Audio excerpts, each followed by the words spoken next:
শুধুমাত্র 24 ঘন্টার মধ্যে কেন নিজের সিদ্ধান্ত থেকে পিছিয়ে গেলেন ডোনাল্ড ট্রাম্প?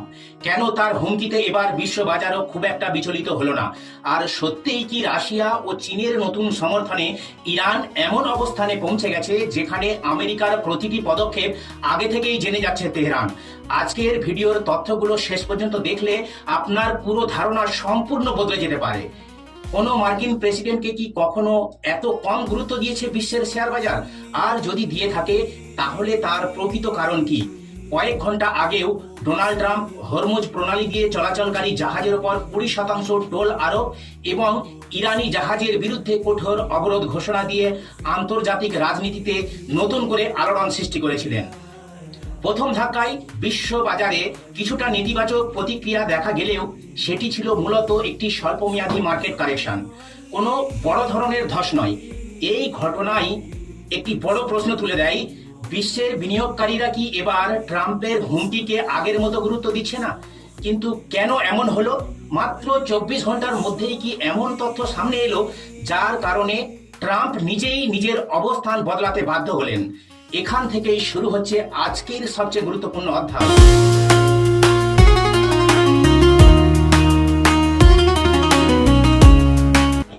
সংবাদ মাধ্যমে প্রকাশিত একাধিক প্রতিবেদনের পর পরিস্থিতি নাটকীয়ভাবে বদলে যায়। বিভিন্ন আন্তর্জাতিক সূত্রে দাবি করা হয়, মার্কিন গোয়েন্দা সংস্থাগুলো ট্রাম্প প্রশাসনকে এমন কিছু তথ্য দিয়েছে যা তাদের কৌশলগত হিসাব নিকাশ পাল্টে দিয়েছে। প্রতিবেদন অনুযায়ী রাশিয়া নাকি এখন ইরানকে রিয়েল টাইম স্যাটেলাইট তথ্য ও গোয়েন্দা তথ্য শেয়ার করছে। কিছু প্রতিবেদনে আরো বলা হয়েছে, মার্কিন গোয়েন্দা কর্মকর্তাদের মূল্যায়ন অনুযায়ী শুধুমাত্র অস্ত্র সরবরাহের চেয়েও এই ধরনের গোয়েন্দা তথ্য ভাগাভাগি অনেক বেশি গুরুত্বপূর্ণ হতে পারে। কারণ যদি কোনো দেশের কাছে প্রতিপক্ষের সামরিক গতিবিধি সম্পর্কে দ্রুত তথ্য পৌঁছে যায়, তাহলে প্রতিরক্ষা প্রস্তুতি নেওয়া তুলনামূলকভাবে সহজ হয়ে যায়। এর পাশাপাশি বিভিন্ন প্রতিবেদনে আরও দাবি করা হয়েছে যে চীনের স্যাটেলাইট নেটওয়ার্কের কিছু সুবিধাও ইরান ব্যবহার করছে। তবে এই দাবিগুলোর সবগুলোই স্বাধীনভাবে যাচাই করা সম্ভব হয়নি এবং সংশ্লিষ্ট দেশগুলিও সব বিষয়ে প্রকাশ্য বিস্তারিত মন্তব্য করেননি। কিন্তু এখানেই শেষ নয়, যে তথ্যটি সামনে এসেছে সেটি নাকি পেন্টাগনের ভেতরেও অস্বস্তি তৈরি করেছে। কি ছিল সেই রিপোর্ট আর কেন সেটিকে এত গুরুত্বপূর্ণ মনে করা হচ্ছে সেটা এখন জানবো। যে প্রতিবেদনের কথা এতক্ষণ বলা হচ্ছিল সেটি প্রকাশ করছে দ্য ওয়াল স্ট্রিট জার্নাল, পাশাপাশি রয়টার্স এবং আরও কয়েকটি আন্তর্জাতিক সংবাদ মাধ্যমও সাম্প্রতিক উপগ্রহ চিত্র ও বিশ্লেষণ প্রকাশ করেছে। এই সব প্রতিবেদনে এমন কিছু তথ্য উঠে এসেছে যা আন্তর্জাতিক প্রতিরক্ষা বিশ্লেষকদের নতুন করে ভাবতে বাধ্য করছে। প্রতিবেদন অনুযায়ী পেন্টাগনের ভেতরে এখন সবচেয়ে বড় উদ্বেগের একটি বিষয় হলো ইরানের সামরিক অবকাঠামো নিয়ে পূর্ববর্তী মূল্যায়ন কতটা সঠিক ছিল।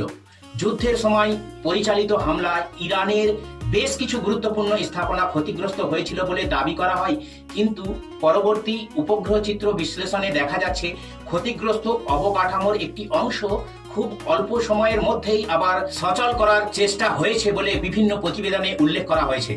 কিন্তু এখন প্রশ্ন হলো, এত বড় ধরনের ক্ষয়ক্ষতির পর মাত্র কয়েকদিনের মধ্যেই কিভাবে সম্ভব হলো এই পুনর্গঠন?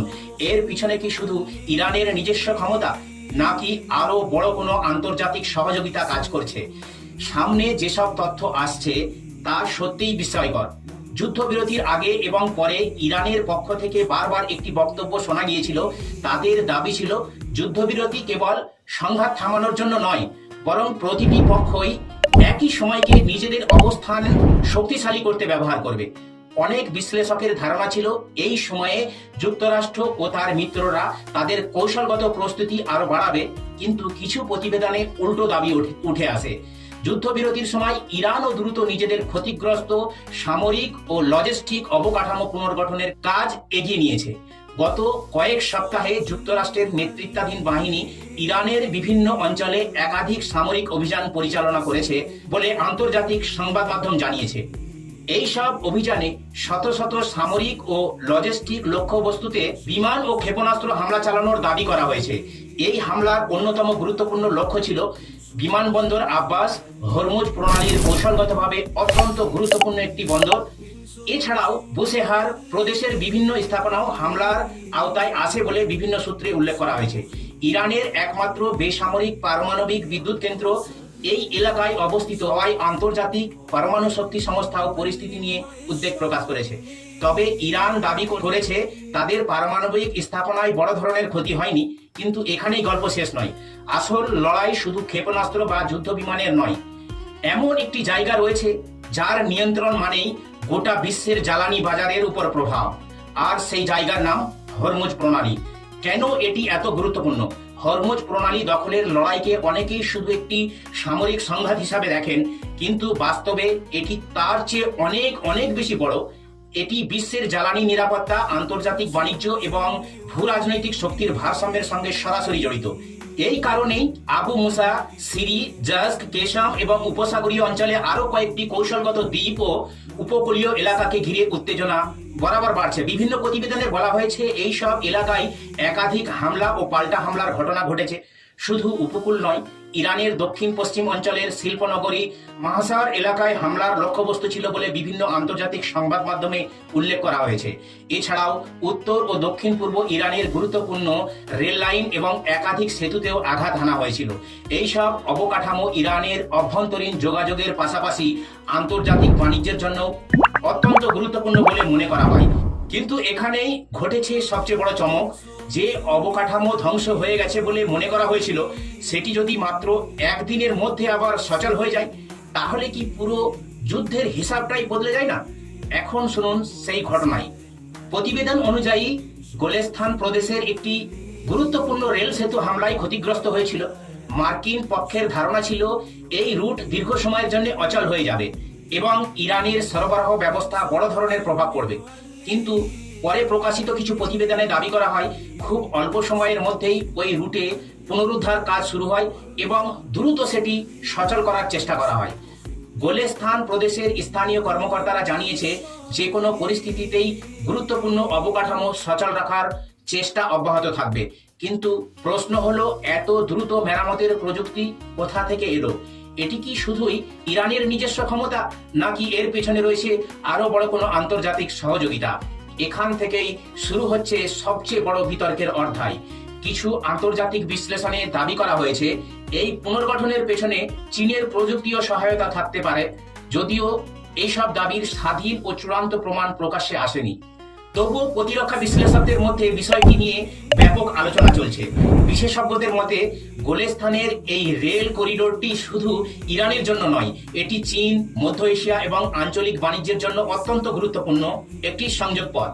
সাম্প্রতিক বছরগুলিতে সমুদ্রপথে নানা ধরনের ঝুঁকি ও উত্তেজনা বেড়ে যাওয়ার বিকল্প স্থলপথের গুরুত্ব উল্লেখযোগ্যভাবে বৃদ্ধি পেয়েছে। ফলে এই করিডোর সচল রাখা ইরানের জন্য কৌশলগতভাবে অত্যন্ত গুরুত্বপূর্ণ। কিন্তু অবকাঠামো মেরামতি ছিল না সবচেয়ে বড় ধাক্কা। পেন্টাগনের আসল উদ্বেগ শুরু হয় তখন, যখন তারা জানতে পারে ইরানের আকাশ প্রতিরক্ষা ব্যবস্থা নাকি আগের চেয়ে দ্রুত গতিতে আবারও সক্রিয় হয়ে উঠেছে। কিভাবে সম্ভব হলো সেটা?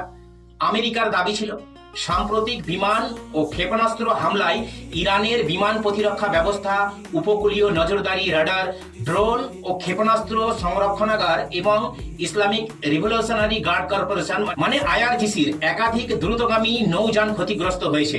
কিন্তু সংঘাতের পর বিভিন্ন আন্তর্জাতিক প্রতিবেদনে এমন কিছু তথ্য উঠে আসে যা এই মূল্যায়ন নিয়ে নতুন প্রশ্ন তৈরি করে। ইরানের পক্ষ থেকে দাবি করা হয় তারা পাল্টা হামলায় বহু মার্কিন স্বাস্থ্য সংশ্লিষ্ট লক্ষ্যবস্তুতে আঘাত হেনেছে। যদিও উভয় পক্ষের দাবি সবগুলো স্বাধীনভাবে যাচাই করা সম্ভব হয়নি, তবুও সংঘাত যে প্রত্যাশার চেয়ে অনেক বেশি জটিল রূপ নিয়েছে সে বিষয়ে বিশ্লেষকদের মধ্যে মতানৈক্য দেখা যায়। কিন্তু আসল প্রশ্ন হলো, যদি ইরানের সামরিক শক্তি এতটাই ক্ষতিগ্রস্ত হয়ে থাকে, তাহলে আজও কিভাবে মধ্যপ্রাচ্যে অবস্থান করা মার্কিন ঘাঁটিগুলো সর্বোচ্চ সতর্কতায় রয়েছে? এছাড়াও বিভিন্ন প্রতিবেদনে বলা হয়েছে রাশিয়া ও চীনের কিছু স্যাটেলাইট সক্ষমতা থেকে প্রাপ্ত তথ্য ইরানের পরিস্থিতি মূল্যায়নে সহায়ক হতে পারে বলে পশ্চিমা গোয়েন্দা মহলে আলোচনা রয়েছে।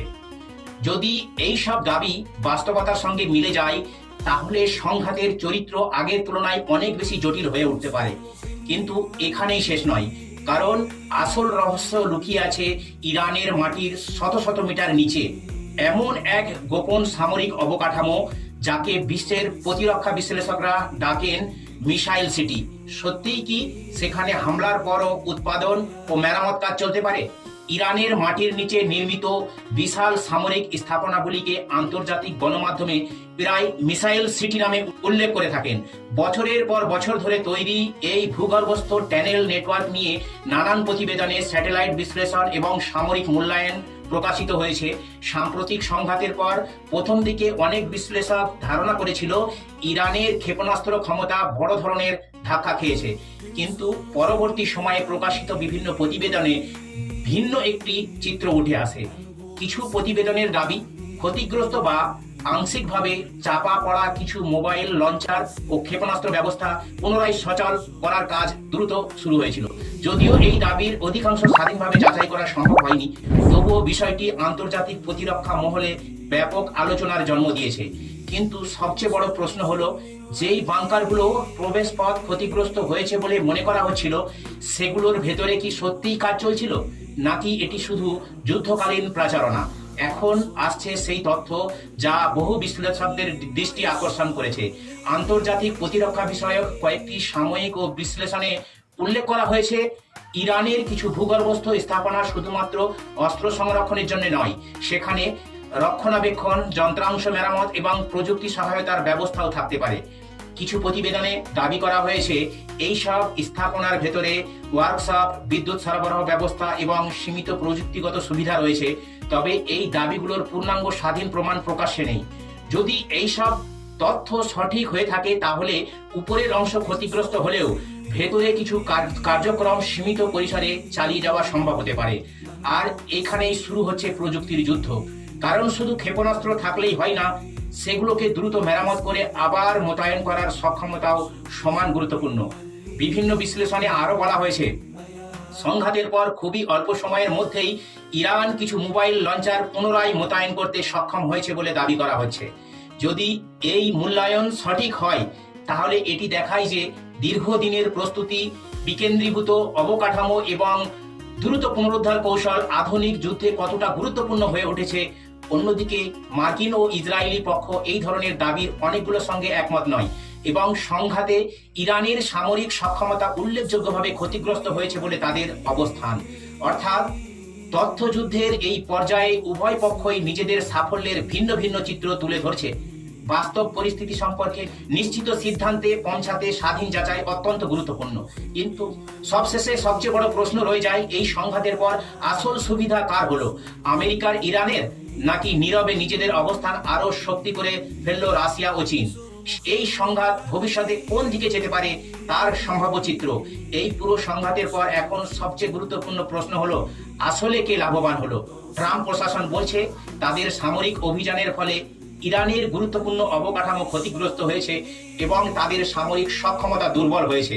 অন্যদিকে ইরান দাবি করছে তারা শুধু ক্ষয়ক্ষতি সামলেই ওঠেনি, বরং অল্প সময়ের মধ্যেই নিজেদের প্রতিরক্ষা ব্যবস্থা পুনর্গঠন করেছে।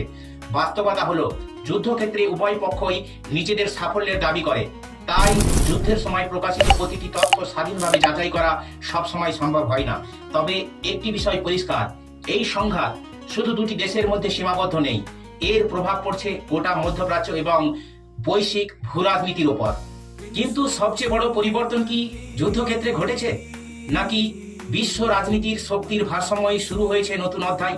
বিশ্লেষকদের এক অংশের মতে এই সংঘাতে রাশিয়া ও চীন কূটনৈতিকভাবে আরো গুরুত্বপূর্ণ অবস্থানে চলে এসেছে, কারণ ইরানের সঙ্গে তাদের অর্থনৈতিক ও কৌশলগত সম্পর্ক নিয়ে আন্তর্জাতিক আলোচনা আগের তুলনায় আরো বেড়েছে। অন্যদিকে যুক্তরাষ্ট্র এখন একসঙ্গে ইউরোপ, ইন্দো প্যাসিফিক এবং মধ্যপ্রাচ্যের মতো একাধিক কৌশলগত অঞ্চলে নিজেদের উপস্থিতি বজায় রাখা চ্যালেঞ্জের মুখে রয়েছে। এদিকে উপসাগরীয় দেশগুলির জন্যও পরিস্থিতি সহজ নয়। একদিকে যুক্তরাষ্ট্রের দীর্ঘদিনের নিরাপত্তা অংশীদারিত্ব, অন্যদিকে প্রতিবেশী ইরানের সঙ্গে সম্পর্ক, এই দুইয়ের মধ্যে ভারসাম্য রক্ষা করাই এখন তাদের সবচেয়ে বড় কূটনৈতিক পরীক্ষা।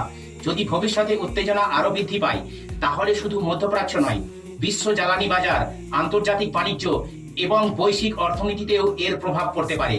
তাহলে কি সত্যিই বিশ্ব তৃতীয় বিশ্বযুদ্ধের দিকে এগোচ্ছে, নাকি এটি এখন একটি আঞ্চলিক সংঘাত?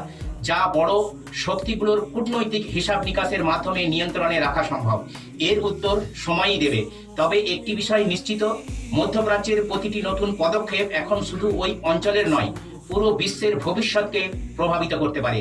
আপনার কি মনে হয়, ট্রাম্প প্রশাসনের কৌশল কি সফল হয়েছে, নাকি ইরান প্রত্যাশার চেয়ে দ্রুত নিজেদের ঘুরে দাঁড় করিয়েছে?